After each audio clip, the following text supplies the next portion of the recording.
This is Good Morning Indiana, working for you. 5 o'clock here on your Friday. Good morning to you. I'm Lauren Casey. And I'm Meredith Barrick. Here's what's making headlines on this February the 7th. Now at 5 o'clock, many in Indianapolis calling for change after 4 people were killed inside a Northeast Side apartment complex. The pleas from students for city officials to stop the violence that they say is becoming far too normal. An Indianapolis Homeowners Association is now facing a class action lawsuit. Call 6 investigates why some condo residents are being wrongfully charged hundreds of dollars. And progress is being made to revitalize business on the Northwest Side. How a new international marketplace is helping to bring new life to the community.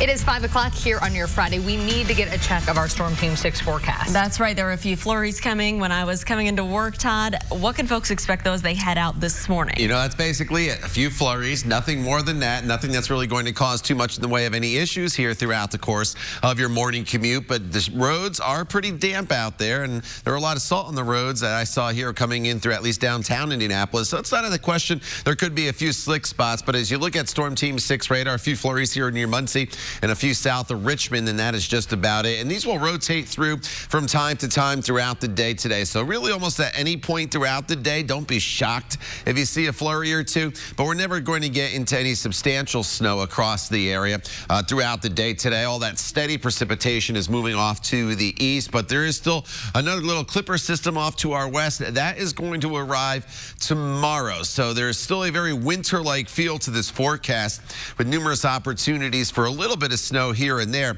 but nothing that is going to be super widespread. Temperatures this morning, it is chilly. 21 in Lafayette, 25 in Martinsville, as well as Indy. Richmond, you're sitting at 23 degrees throughout the day today.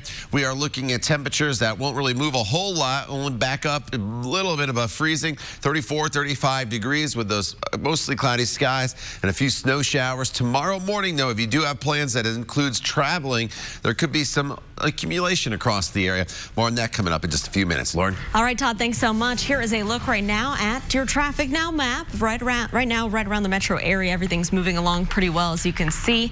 Taking you over here to the I-69 area on the northeast side. Traffic's traveling smoothly. 13-minute drive from State Road 13 to the I-465 ramp system. Let's give you a live look outside right now in that area. This is I-465 near Binford Boulevard. You can see a few headlights there on your screen. No major issues. So let's take a turn now into the downtown area. Our INDOT traffic camera at the north split. You can see everything here is traveling up to speed now, but a heads up, we have a traffic alert that could impact your weekend travel. Road work is starting tonight. They're working on a ramp system in the area that was damaged. They say it's the ramp from westbound I-70 to southbound 65. That's going to close tonight at 10. The ramp will not reopen until 6 o'clock Sunday evening. Crews will be repairing and replacing a barrier wall damaged in a crash last month. When I heard the gunshots, basically felt like just another day on the Far East Side. Students and school faculty members reacting after 4 people were shot and killed in their community. Police are still searching for a suspect in that shooting on Shady Oak Drive. We now know the 4 victims were between the ages of 19 and 21 years old. They've been identified as Marcel Wills, Braxton Ford, Kamari Hunt, and Jalen Roberts. The shooting is leaving an impact on many, including students at Phelan Leadership Academy. It happened in an apartment complex where many of those students live. One young woman says she heard those gunshots and described what she did to try to keep herself safe. My bed is closer to the wall, farther from my window. So, like, if I was to hear gunshots, I would fall on the floor, so, like, under my window. So that's what I had to do. Other students living in the area say it's hard to escape the violence. Earl Phelan, founder and CEO of the school, made a statement after the shooting calling on the city and the mayor to take action on the issue. In a press conference, Mayor Joe Hugg said they are already working on policies that target young people and try to steer them away from crime. City leaders reached out to Phelan and are working to set up a meeting to discuss ways to make the area safer for young people. The Community Alliance of the Far East Side is offering support for anyone impacted by the quadruple homicide. If the group cannot help you directly, they will connect you to organizations that can. The number is 317-890-3288. You can find more information on the RTV6 app or our website, theindychannel.com. One of 4 suspects has been sentenced to time behind bars in connection to the 2017 murder of Indianapolis doctor Kevin Rogers. 19-year-old Nehemiah Merriweather was sentenced to 10 years in prison time, with about 2 years of those already served. Merriweather was charged with murder and burglary after Rogers was shot to death in his home on the northwest side. That murder charge was dropped in a plea agreement. The same agreement was given to 2 other suspects, 17-year-old Terrius Blade and 20-year-old Karan Bigham-Hurst. They are expected to be sentenced today. The 4th suspect, 18-year-old Devin Seats, is believed to be the man who shot Rogers and will learn his sentence next week. The truck driver charged in an interstate crash killing a mother and her young twins will appear in court today for a change of plea hearing. Last month, Bruce Pollard pleaded guilty but mentally ill to several criminal charges, including reckless homicide. 29-year-old Alana Coons and her 18-month-old daughters died after Pollard's semi slammed into construction traffic on I-465 near the Keystone exit in July. We're still waiting to hear what sentence Pollard could now face. It is 5:06 on your Friday. An Indianapolis woman is filing a class action lawsuit against her condominium association, accusing them of wrongly charging her and others legal fees that they don't owe. Nicole Ashburn has owned a condo at the Heron Lake since 2017. Nicole says in 2018 she got a letter saying she owed back dues and $125 in attorney fees. She reached out to the Heron Lake Condominium Owners Association and their attorneys and even met with them to resolve the debt. She was shocked when the association filed a lawsuit against her back in September 2019. They put a lien on her condo and are trying to foreclose on it. She hired an attorney who discovered Ashburn has been charged $1,400 in attorney fees.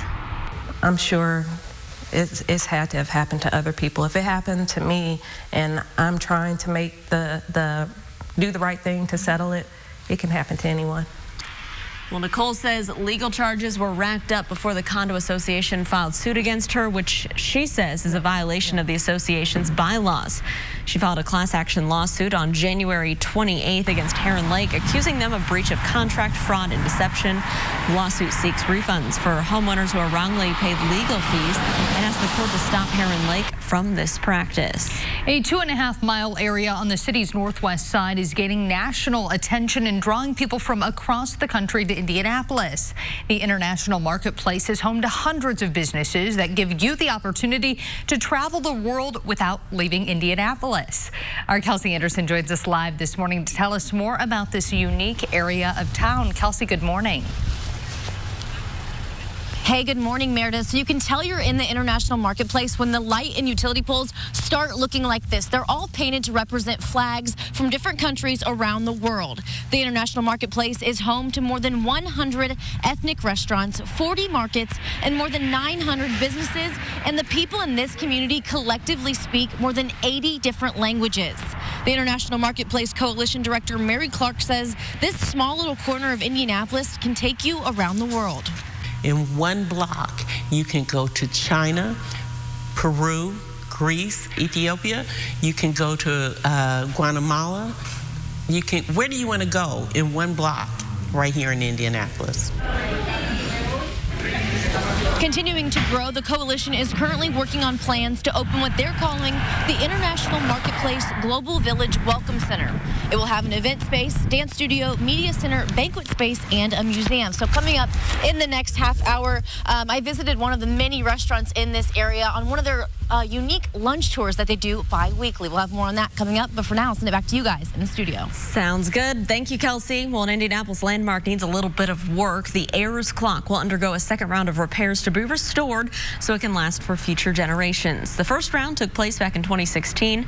The 10,000-pound clock will be removed later this morning for the work. Crews will need to inspect it before they can say how long the project will take, but officials hope to have it back in place for the holidays. The clock has been at the corner of Washington and Meridian Street since 1936, and it's home to the Cherub every holiday season.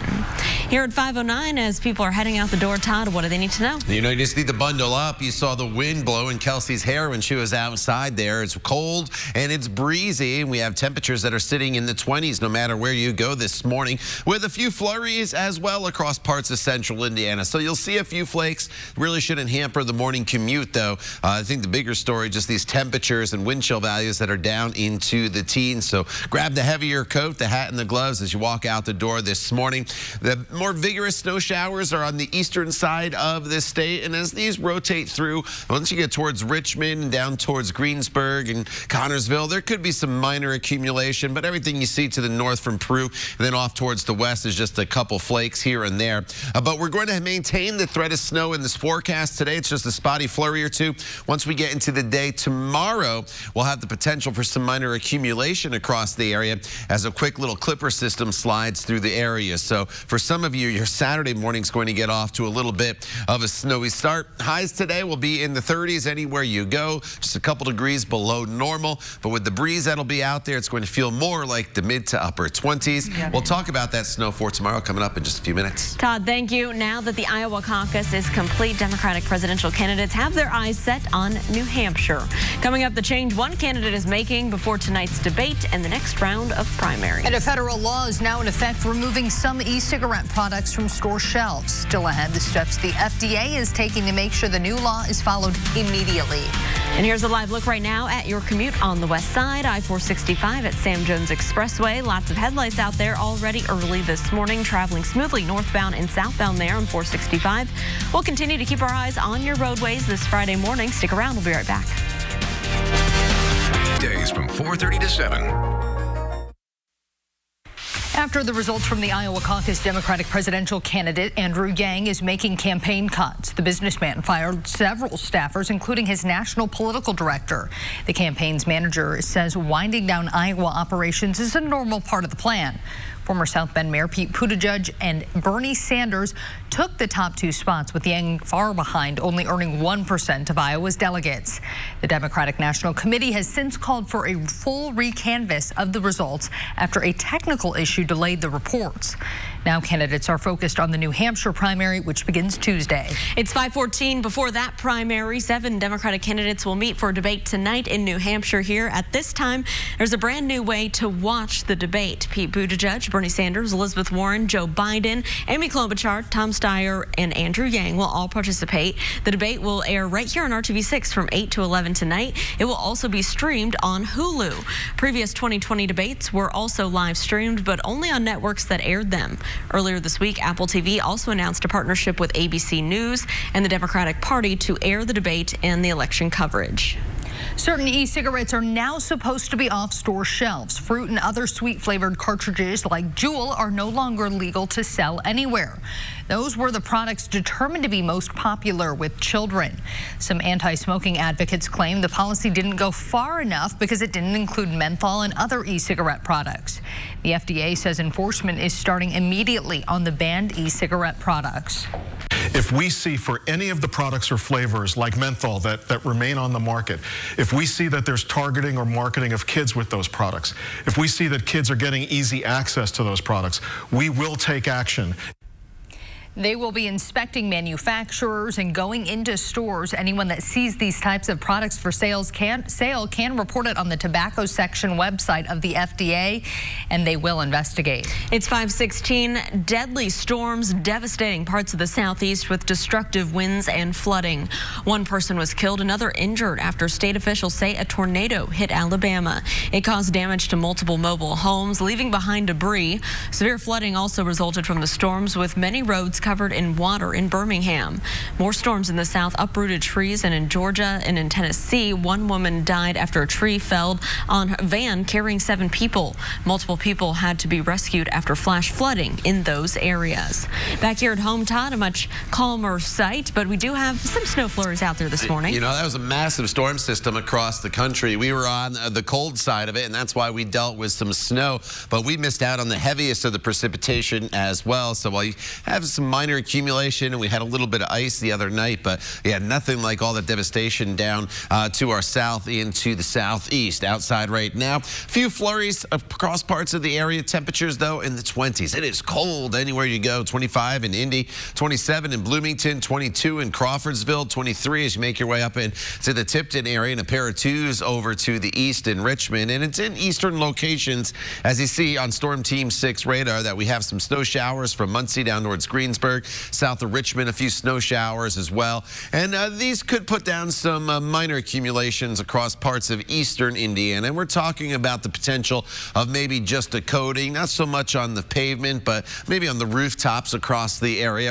And that should be just about it. Otherwise, it's just a couple flurries. But keep in mind, we've had quite a bit of moisture over the past few days, and the ground is somewhat wet. And so if it's not treated with some salt, there could be a little bit of refreezing that takes place. So can't completely rule out the chance of an isolated slick spot across the area, but it shouldn't be anything widespread. Here's the heavier rain and snow off to the east. We'll turn our attention to the west here, and there's more snow showers that will come through with the potential for some accumulation tomorrow morning. Your Friday, though, is pretty quiet. Just lots of clouds around, maybe a peak of sunshine throughout the afternoon hours, but that should be just about it. And the chance of a flurry or two, but nothing that's going to hamper any plans you may have on this Friday evening, including maybe heading downtown for the Pacers game this evening. Temperatures will be in the 20s this morning, climbing up to about 32 degrees by 11 a.m. A couple more degrees added to the temperature throughout the noon hour, and then eventually this afternoon our temperature should level off right around 35 degrees. Your evening forecast, as I mentioned, is pretty quiet. We'll have mostly cloudy skies, temperatures falling back down into the 20s. That's why you'll need to bundle up. Now I want to fast forward to tomorrow morning. Really overnight, this quick little clipper system, which is just a fast, weak little system that either provides rain or snow, and in this case temperatures are cold enough it's going to be snow, will arrive while most of you are sleeping. Here we are at 4 o'clock. It comes through 7 o'clock, still snowing across parts of the area, and then it's out of here by the time we get to mid-morning. So it's quick hitting, but it will produce probably some minor accumulation across the area as some snow showers linger into the evening hours. How much snow are we talking? Generally an inch or less of snow with this clipper system, but I wouldn't be shocked maybe if a few locations pick up a little over an inch, especially down to the south. So don't be shocked when you see that Saturday morning.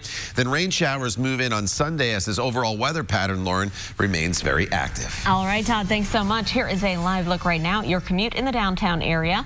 I-65 and I-70 at the south split. Traffic here is moving along just fine, picking up as you can see this morning. Let's take a look right now at your drive times heading in from the south side from State Road 144 down in the Bargersville area to I-465 at the Harding Street exit. It's a 13-minute drive here on State Road 37. Then across the county, Whiteland Road heading up to the north split in downtown, an 18-minute drive for you.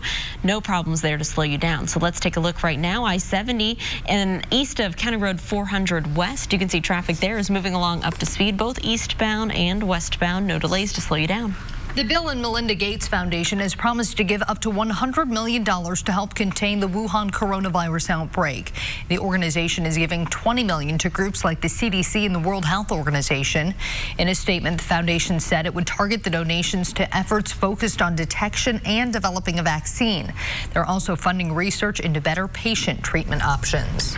Amazon going green with 100,000 custom electric vans. The order is the largest in history. The tech giant worked with drivers and partnered with Rivian to design the vans. They will include features like automatic emergency braking and built-in Alexa for drivers to ask for help.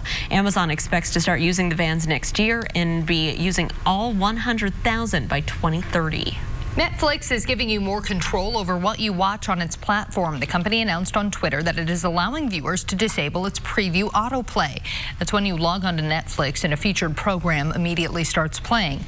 The change comes after negative customer feedback, with the company tweeting, "We've heard you loud and clear." Netflix also tweeted a link to its help page to explain how to turn off the autoplay setting. A man celebrating 107 years of life got a big surprise after the break. The special NFL guest that came to wish him a happy birthday. We'll be right back. Now at Ashley Home Store, this is home. It is 5:24 on your Friday. Welcome back to Good Morning Indiana. Here's a live look right now at your commute over on the west side, I-465 at I-74. Traffic's picking up and traveling up to speed. A Massachusetts man celebrated a big birthday with an even bigger football surprise. Fred Blizzard turned 107 years old yesterday. He is thought to be one of the oldest living men in this state, probably the country too. During his celebration with friends and family, he had a special surprised guest, former New England Patriots linebacker Vern Crawford. He was also given his very own personalized jersey, complete with his age. Blizzard says the best thing he's ever done in his life is marry his wife, Margaret. So sweet. And what a cool last name. Yeah, he should have been a meteorologist. I know. That's awesome. Well, another NFL player, Kansas City Chiefs quarterback Patrick Mahomes, impressing fans as he showed off his catching and chugging skills during the Super Bowl parade, rather. Hey, that would be a good halftime show. Oh, yeah. Well, a fan threw Mahomes a Coors Light. The MVP caught it with his right hand and then chugged it and then slammed it to the ground as the fans cheered him on. The video quickly going viral. Coors Light tweeted about the moment saying, quote, "Great minds drink alike." There's their next advertisement. He's only 24 years old. He's not that far. He's not too far to college. Yeah, it gets harder and harder as you get older. I have a feeling down there in Lubbock, Texas, he was doing that quite often. Yeah, maybe. So. All right, Todd, what is the weather looking like you know, more of the same. We have these pesky snow showers that are just lingering across the area. Won't really amount to a whole lot, but we'll continue to see them off and on throughout the day, although they should start to diminish throughout the day. On the eastern side of the state, they're a little more widespread right now over towards Richmond, but it's going to be a chilly day for us here from start to finish. Temperatures right now are in the 20s. We'll only climb up into the low 30s for your afternoon highs with these mostly cloudy skies. Tomorrow morning, there will be the potential for some accumulating snow across the area as a little more of a potent, quick system slides through the area. We'll talk all about that and look ahead to the rest of your weekend coming up when Good Morning Indiana continues. The time now is 6:20 or 5:27 rather. Stay with us. We'll be right back. Today at 10 on RTV6. This is Good Morning Indiana, working for you. That, you know, of course, mourn, but at the same time use this to be motivation for all of us as a community to come together and help fix this issue. A call to action after a quadruple homicide leaves 4 people dead. The message one East Side community has for people committing acts of violence in their neighborhoods. And the international marketplace is bringing life to the Northwest Side, as well as some international flair to the Circle City. Our Kelsey Anderson is live there this morning with a look at some of the updates. But first, here on your Friday, you're probably curious as to what the weekend holds when it comes to weather. Yes, but we got to start things off with this morning as you're heading out to work or school. This is what it looks like outside, a little better than what we saw yesterday, Todd, but still some snow flurries out there this morning. Yeah, you know, yesterday we had all that moisture and the low-hanging clouds across the area. We don't have that this morning, so it's not as damp of a feel out there, but there are a few flurries still, just especially off to the east of Indianapolis as you work your way through Newcastle into the Rushville area over towards Richmond, a few flakes, and they'll continue to fall throughout much of the morning commute, but they're not all that intense, so we're not expecting much of anything in the way of any accumulation there on the eastern side of the state. And these flurries will rotate through at times throughout the entire day today, so I'm never really going to take them out of the forecast, and I don't want you to be shocked if you do see a flake or two, but we're not going to be dealing with any accumulating snow throughout the day today. That's all well off to our east. And then you look to our west, and it doesn't look super organized as of right now, but that system will slide through here later on tonight, giving us a little better chance for your Saturday morning of seeing some accumulating snow across parts of the area. Temperatures in the 20s right now. You factor in the wind, which is up there a little bit, not super strong, but it's putting wind chill values in the teens in most locations. So grab the heavier coat, the hat and gloves as you walk out the door this morning. Just be aware that there could be a few slick spots here and there. Lauren. All right, Todd, here's a look right now. Your west side commute, our INDOT traffic camera at I-465 and I-74. Traffic there is moving along just fine. No delays to slow you down. Taking a look at our traffic now maps as you're coming in from the northwest side, looking at drive times on I-65 southbound. You can expect a 21-minute commute from State Road 267 to I-70 at the North Split. Right now, let's take a look near the downtown area, heading in on the west side, maybe from I-70. As you get here to West Street, you can see traffic is traveling up to speed. Of course, we'll continue to monitor any slick spots out there. Keep a close eye on your roads throughout your Friday morning. We'll keep you updated on any delays. Students, parents, neighbors, police, politicians, all are speaking out and speaking up about the impact of violence after a quadruple homicide on the northeast side of Indianapolis. That's right. Last night, a vigil was held in honor of those 4 victims. Mourners gathering at the Carriage House East apartment complex. That's where 19-year-old Jalen Roberts, 20-year-old Marcel Wills, 21-year-old Braxton Ford, and 21-year-old Kamari Hunt were all shot to death Wednesday night. Community members are now talking about how the violence is affecting them, and they shared a message that they have for the person who's responsible for these deaths.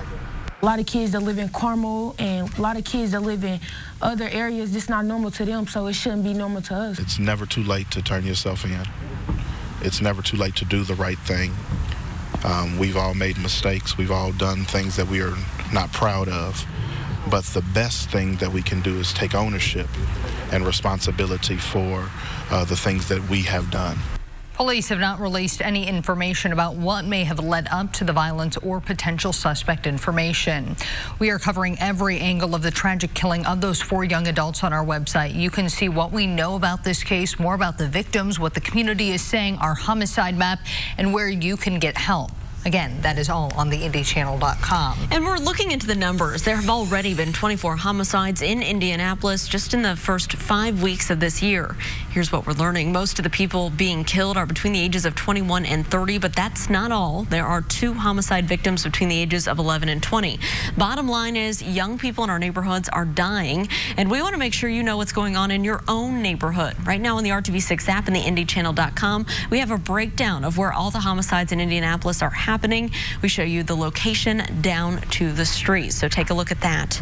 Well, the northwest side of Indianapolis is an area of town that's trying to make a comeback, and right now, thanks to the International Marketplace Coalition, it's becoming a nationally recognized destination. Our Kelsey Anderson joins us live this morning with the efforts being made to bring this side of town to life. Kelsey, good morning.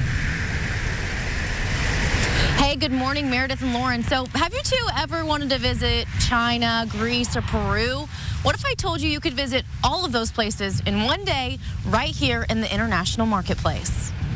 Certainly every opportunity we get, we come over. Sherry Bender and her husband Charles come to the International Marketplace several times a month. If we are headed downtown, we've often been known to stop and pick up a bite. Besides their occasional drop-ins, the Benders also take part in the International Marketplace Coalition's bi-weekly lunch tours. So we have quesadillas al pastor, which is one of the best popular tacos in Mexico, one of the meats. This week, they visited La Mestiza, an authentic Mexican restaurant. We learn about their country, some of them, how long they've been here.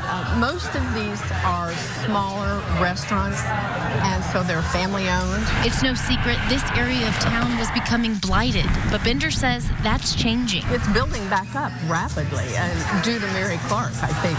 She's a great person to have as the director for this. We started with 13 ethnic restaurants at one time. Today, we have over 110. Mary Clark says the area isn't just drawing in locals, but she's met people from other states who have traveled to Indy because of the International Marketplace. People are hearing about us. It is the place to be. Beyond restaurants, there are more than 20 grocery stores and dozens of specialty shops. We tell people if you get out of your car and go into the businesses, you can travel the world without leaving Indianapolis. Their next lunch tour is February 19th at Taste of Dubai, and their next dinner tour is on Thursday, February 13th at Bon Appetit. Reporting live, Kelsey Anderson, RTV6. Kelsey, thank you. Turning now to Iowa. It took several days, but we finally had the results for the caucuses. Former South Bend Mayor Pete Buttigieg has officially been declared the winner. Buttigieg took 26.2% of state delegate equivalents. Sanders came in a close second, winning the popular vote. But it's the delegate equivalents that are used to choose national delegates and the eventual winner of the Democratic nomination. Former Vice President Joe Biden, who some analysts have called a frontrunner in the 2020 presidential campaign, came in fourth. While stumping in New Hampshire, Biden took aim at Buttigieg. I do believe It's a risk, to be just straight up with you, for this party to nominate someone who's never held office higher than mayor of a town of 100,000 people in Indiana. The Democratic candidates have until 1 p.m. today to file a request for a recanvass or a recount. But for now, all eyes are on New Hampshire, where the candidates will debate tonight, and the polls open for the primary on Tuesday. Back here in the Hoosier State, Indianapolis Mayor Joe Hogsett helped Buttigieg supporters file the necessary paperwork to get his name on the ballot for the May primary. Pete's ability to identify innovative solutions, Pete's ability to work across party lines, Pete's ability to give hope to all those disaffected with the status quo is exactly what our state and our country need right now. Well, other Democratic candidates who have already filed and are on the May primary ballot here are Joe Biden, Michael Bloomberg, Tulsi Gabbard, Amy Klobuchar, Bernie Sanders, Tom Steyer, Elizabeth Warren, and Andrew Yang. On the Republican side, President Trump and former Massachusetts Governor Bill Weld have qualified for the May primary. The deadline to file is noon today. For the first time ever, the Indianapolis Cultural Trail is expanding in a major way. New stretches along South Street and Indiana Avenue are being added. The South Street expansion will go from New Jersey Street to Capitol Avenue. The added trail on Indiana Avenue will start at the Madame Walker Legacy Center and continue north to 10th Street, then west on 10th to a planned bridge leading to the 16 Tech Innovation District. Leaders say the expansion will help bring more people to the Madame Walker Legacy Center and play a big role in revitalizing the Indiana Avenue Cultural District. The project is made possible in part by a new $20 million grant from the Lilly Endowment.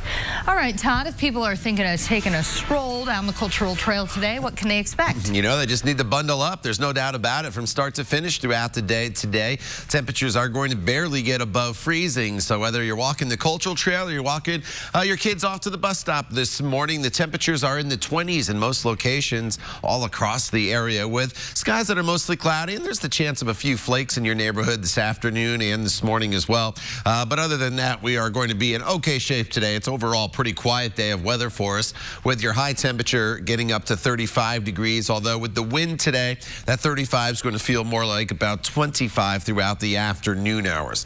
So the bigger storm system continues to make its way up the East Coast. We'll continue to deal with flurries off and on throughout the day today, but tomorrow morning there's a quick shot of accumulating snow that heads our way. We'll talk more about that coming up in just a few minutes. All right, Todd, thanks so much. Gayle King is responding to criticism she's receiving over a controversial interview. Coming up, why she's blaming the network for the backlash. And Mercedes is making sure your next trip outdoors is nothing less than glamorous. Coming up, see the car manufacturer's new high-class camper van. It's 6:40. We'll be right back. Dance XR, an injection. Gayle King is responding to backlash over a recent interview. During an interview with former WNBA player Lisa Leslie, the CBS This Morning host asked about the legacy of Kobe Bryant. King brought up the 2003 rape charge against Bryant. That charge was dropped, but Bryant's accuser later filed a civil suit which was settled out of court. Several of Bryant's fans, friends, and fellow celebrities called King's questioning inappropriate and disrespectful. In a two-part video posted to Twitter yesterday, King said the excerpt was taken out of context. Unbeknownst to me, my network put up a clip from a very wide-ranging interview, totally taken out of context, and when you see it that way, it's very jarring. I know that if I had only seen the clip that you saw, I'd be extremely angry with me too. I am mortified, I'm embarrassed, and I am very angry. While many were upset by the clip, others came to King's defense. One of those was Carrie Ann Inaba of The Talk, who said in part, she's a journalist. She has to ask the questions that people are afraid to ask. Meanwhile, the date for Kobe Bryant's public memorial service has been set. It will take place on February 24th at the Staples Center in Los Angeles. The date of 2/24 is symbolic for the Bryants. Kobe wore 24 during the latter part of his NBA career. His daughter, Gianna, who was also killed in the crash, wore number 2. Earlier this week, Gianna's school retired her number during a special ceremony. No further plans for the memorial have been announced yet. We will bring you the latest on air and online as more details come into our newsroom. It is 5:45. New this morning, the Chinese doctor who first warned the public about the SARS-like virus back in December has died. Dr. Li Wenling contracted the coronavirus from a patient last month. He sent a group message saying that the patient quarantined at the hospital where he worked tested positive for the coronavirus. Hours after hitting send, Wuhan city health officials tracked him down. Within days, they closed the suspected source of the virus, a seafood market. But instead of being praised, police accused Li of spreading rumors and disrupting social order. World health experts say if the 34-year-old's warning had been taken seriously, the severity of the outbreak might have been understood sooner. In Japan, 3 Americans are among the passengers diagnosed with the coronavirus on board a quarantined cruise ship. The Diamond Princess is anchored off the coast of Yokohama near Tokyo.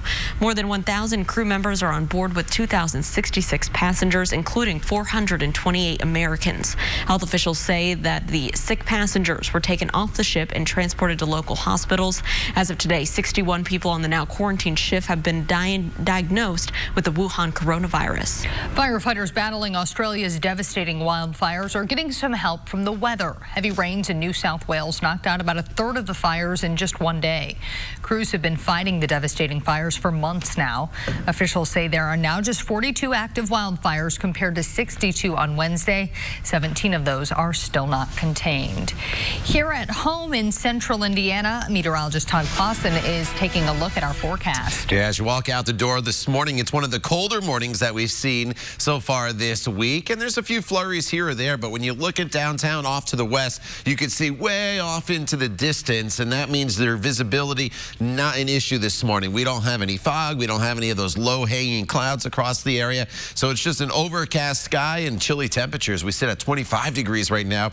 And here's the other issue today, the wind out of the northwest at 13 miles per hour. It's a cold wind direction, and once you start getting above 10 miles per hour, that's when you're running into some wind chills across the area. 27 in Bloomington, 21 in Lafayette and Crawfordsville. 22 is the current temperature in Richmond. You factor in that wind, and it currently feels like 14 degrees right now in Indy. 11 is what it feels like in Lafayette, and 19 in Bloomington. So you definitely have to have the warm weather gear this morning across the area. There is no doubt about that. And as we work our way throughout the course of the afternoon hours, lots of clouds, a few snowflakes from time to time. Don't be shocked if you see those. Otherwise, just cloudy skies and temperatures that will be falling back down to about 32 degrees already by the time we get to 6 o'clock. The most potent snow showers, Richmond down to Greensburg, over towards Batesville, and then off into Ohio. But a couple snow showers will rotate through from time to time during the course of the day today, and the storm system starts to pull off towards the east. So we get rid of this storm system only for another quick-moving Clipper system to slide in what is a very active weather pattern that we'll continue to deal with in the coming days. We'll work our way on TrueCast for you throughout the day today. The clouds hold pretty firm, although we may break for a few peaks of sunshine later on this afternoon, but then quickly the clouds come back throughout the overnight hours. But if you are heading down to Bankers Life Fieldhouse this evening as Toronto comes to town, it's an 8 o'clock tip-off, maybe dinner before. Temperatures right around 30 degrees. As you leave Bankers Life Fieldhouse, temperature of 28 degrees. Now, there is some snow in the forecast overnight and into tomorrow morning. It's a quick hitting system that comes through.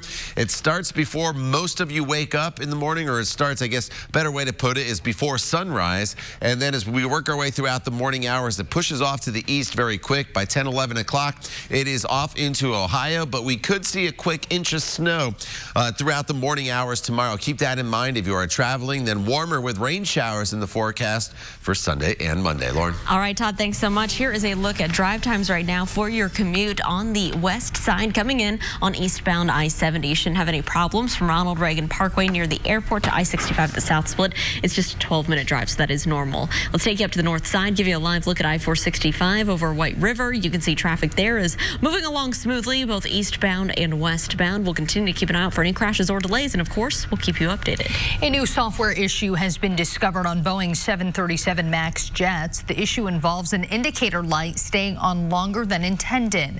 The problem was discovered during testing of the plane's updated software, but officials say they don't think the new issue will delay the aircraft's return to service.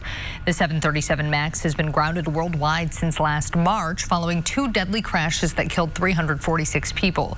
Those crashes have been linked to a safety system designed to force down the nose of the plane in case it was climbing too fast and was at risk of stalling. Your next camping trip could be a lot more luxurious. Mercedes-Benz is launching a new camper van called the Weekender. The back seats can fold down and sleep 2 people. There's also a tent-like area that pops up from the roof that sleeps an additional 2 people.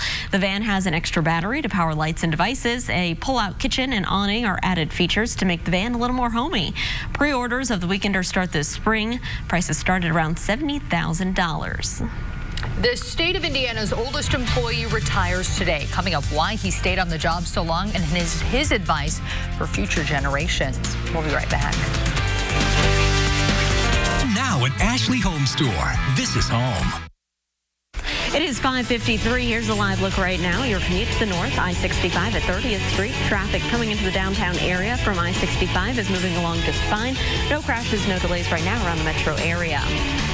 Well, listen up to this story. A well-earned retirement party will be held today for one of the state's oldest employees. Department of Natural Resources worker Bob Vollmer is calling it quits at 102 years young. Yesterday, he left the Indiana Government Center South as an employee for the very last time. Earlier this week, Governor Eric Holcomb and the director of the DNR thanked Vollmer personally over pie and coffee at Brown County State Park. Our TV6 spoke to Vollmer for a special Veterans Day report in 2017 about his time serving in World War II. He shared this advice for future generations. The way I look at it, you go down swinging. You just don't stand there. You don't let grass grow under your feet. Vollmer worked for the Department of Natural Resources for 57 years and is actually older than the agency itself. The DNR only turned 100 last year, and as you can see, they are honoring him by naming a trail after him. Aww. I did that story back in 2017, got to sit down with Mr. Vollmer. I think I was at his house for 3 hours or so, Lauren, because this man had a wealth of stories. He is a true Hoosier treasure. We are so lucky to call him ours, and he deserves this retirement, I would say. I hope Congratulations. Hardworking guy. Yes, seriously. His work ethic is enviable. His spirit so contagious. So congrats to him, and we hope he gets to go on a nice vacation after that. For sure. And hopefully he gets away maybe somewhere nice, away from the weather that we're having this week. Yeah, warmer would definitely be nice. Those 60s at the beginning of the week, they're a distant memory now, aren't they? As we deal with temperatures that are in the 20s and some snow showers rotating through central Indiana. You notice the temperatures anywhere you go on either side of me here are in the 20s, so you definitely need to bundle up if you are going to be out and about. So there's the potential for some snow flurries, especially this morning off towards the east. Then essentially throughout the remainder of the day, we're looking at just mostly cloudy skies for us with a temperature that is going to top off right around 34 degrees. Don't be shocked if you see a flurry or two in the afternoon hours, but we're not going to be looking at anything widespread. That is the good news. Tomorrow morning, though, there is a quick shot of accumulating snow. We'll talk more about that and the rest of your forecast, as well as the news headlines and traffic coming up when Good Morning Indiana continues. The time now is 5:56. Stay with us. We'll be right back.